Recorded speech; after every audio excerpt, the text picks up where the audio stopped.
Thank you for coming. You can sit over there if you prefer. Hey, it's no problem, Derek. Happy to help.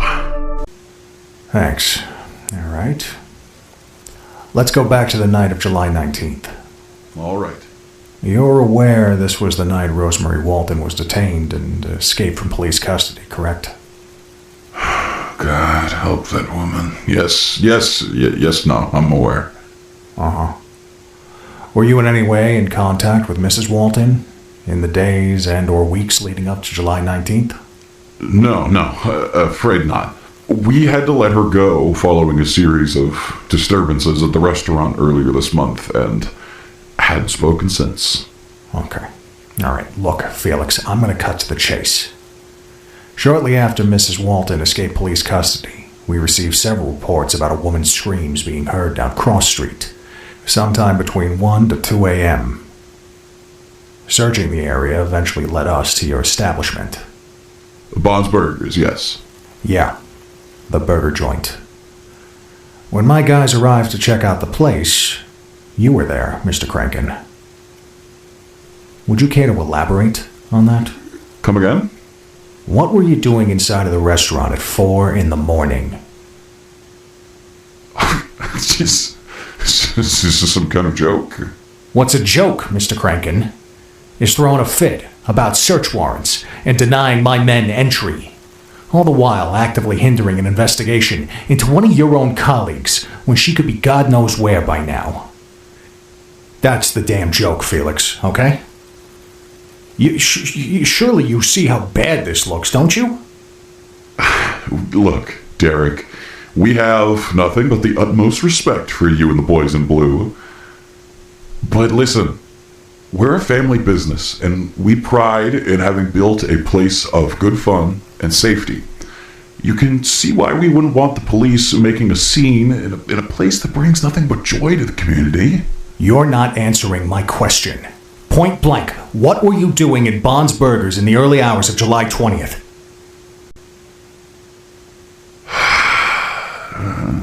Look, I gotta admit, things have been pretty tough for me lately. I was sleeping there. You were sleeping there? Yes, that's correct. I see. And do you usually sleep in the restaurant, or is this, a little trice? Look, this whole ordeal has been horrible on this town. It's hurt us too, more than anyone. But this place, this company, it brings hope and happiness to people. Surely you understand, right? Well, Rosemary Walten is your friend, right? Of course. Despite everything, she's still near and dear to us. The same goes for everyone else. Everyone else? Everyone else? You mean Susan Woodings, Charles Brooke, Jack Walten? In fact, while we're at it, why don't we talk about them too, huh? Don't you think it's quite strange that 4... Oh no, sorry, wait a minute. I got my numbers wrong. 6 people vanish without a trace in the span of a month, all with ties to you? Am I under arrest, officer? No, Mr. Kranken. I'll see myself out. Sorry I couldn't be of any use. I need you to stare at the red dot if you could. Thanks. Tell me your name. Sophie Walten. Nice to meet you, Sophie. How old are you? I'm turning 14 soon. That's great. I remember when I was 14. Good times. It's a lot of fun. Have you been studying for school? All right. We were going to ask you a few questions just so we can understand better what went down last night. All right? Okay. Yesterday night you explained to us you and your mother seemed to be having a bit of an argument, right? Did she indicate where she could possibly be headed? Did she mention any place in particular? It's all right if you don't want to answer. We should probably move on to the photos. We inspected your house after we sent you to the station. It was quite interesting, I guess. Missing posters all over the walls and just... Well, how long exactly has your house been in this state? Was this shortly after your father? Frank, Yeah. We're sorry if any of these questions upset you in any way. We're doing the best we can to find your mother. We will find her. No. We're gonna give you a minute, okay? If you need anything at all, please, just let us know.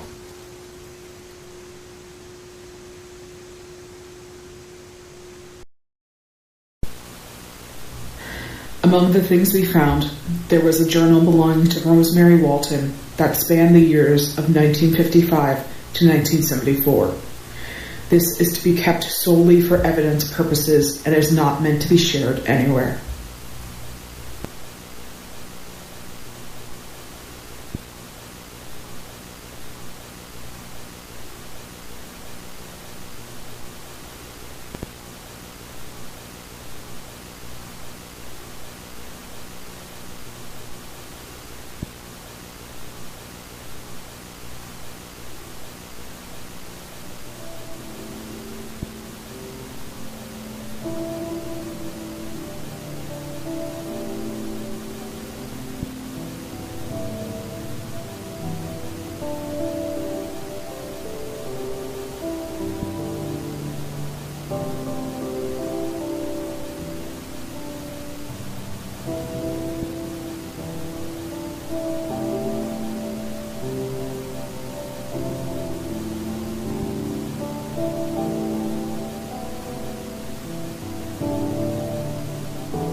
That's just all about we have from the investigation up to here.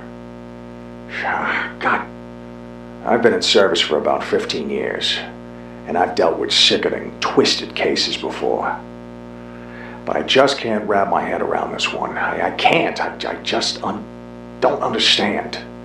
None of us understand how Mrs. Walten left the station that night. And we had 3 officers in the building as it happened. And when we checked the camera, only up from here, Rose. Take care.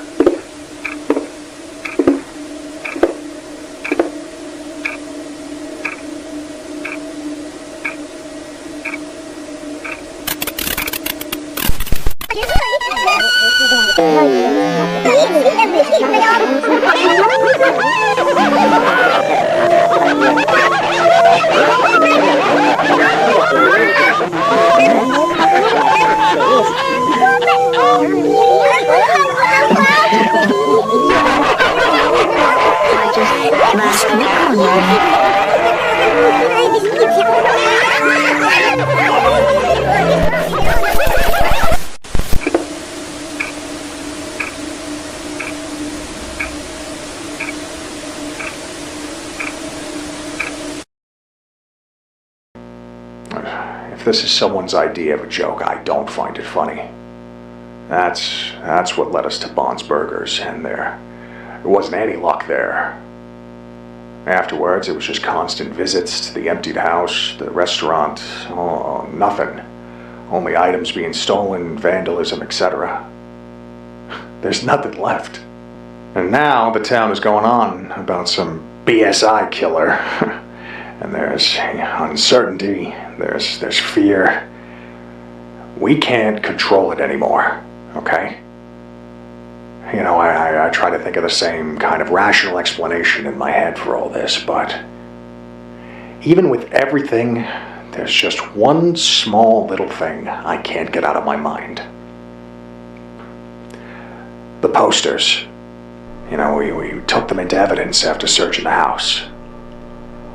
When we collected them, the majority were nothing to write home about. There were what I'll charitably call printing errors here and there, but for the most part it was fairly normal. It was only a few days after they were taken into evidence that Lopez pointed out that the posters had, changed somehow. They were all wrong. None of them showed the same image they did before.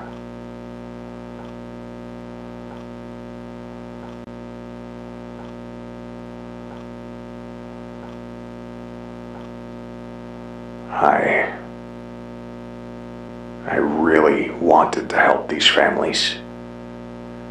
I wanted to help them find closure.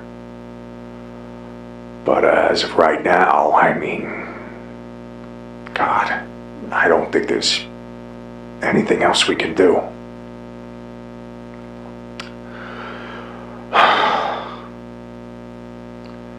That's it for me, I suppose. May God have mercy on this town. May God have mercy on me, these families, and anyone else